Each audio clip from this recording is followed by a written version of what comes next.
My name is Ghita Ramdhiansing. I'm the founder of C-Suite. C-Suite is a company that offers tools to improve human interaction in companies. I think with current technology, or at least the technology which we will soon have available, everybody can be a programmer.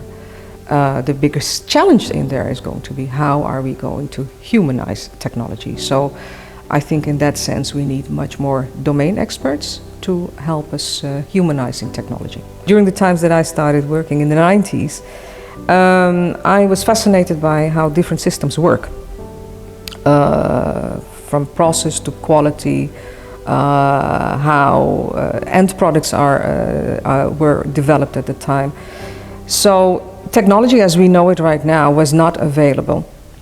But the moment that it got introduced, I saw how technology could support my work, and gradually I saw the possibilities of technology and adapted it also into my work. And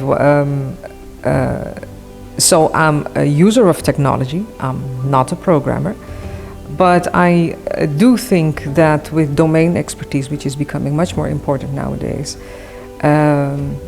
it will be much more critical to have experts in the field. I've always been interested in how systems work and how processes work, how quality is being managed, and how solutions are in the end created. So in that sense, technology got my attention as well in a very early stage in the 90s. But of course, technology was not available as we know it right now. But along the way, as I saw that what the possibilities could be, and I adapted it into my work. And at some point, I got to a stage that I saw more possibilities. So I'm not a programmer, but I'm deeply involved in my domain to help improving biometrics. And I think in general that the journey, especially now with AI moving forward, that the journey just has begun. It's not about programming networks and servers, but I think it's more about domain expertise, like in agriculture, healthcare, to humanize the technology, like what I'm doing. Humanizing interaction mechanisms, to help people in their work and whatever is out there available. Milestones are many. Being invited as a lecturer, keynote speaker in several countries all over Europe. That is definitely one of them, but also being the founder of a startup was an interesting one, grabbing the momentum, finding investors, and at some point selling the company.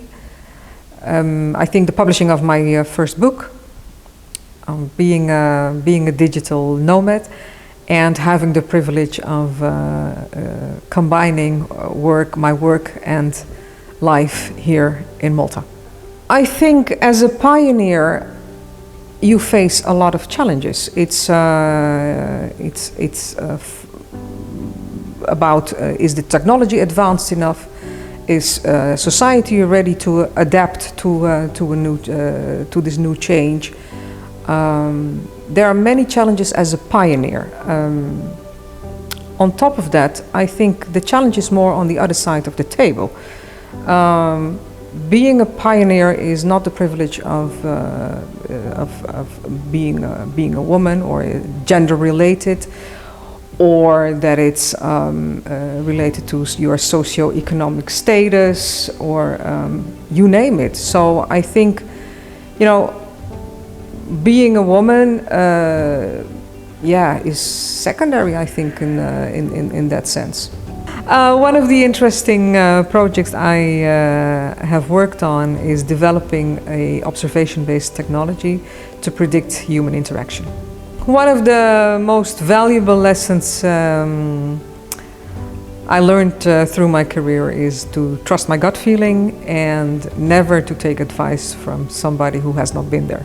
My advice to women who want to pursue a career in digital transformation would be to never stop learning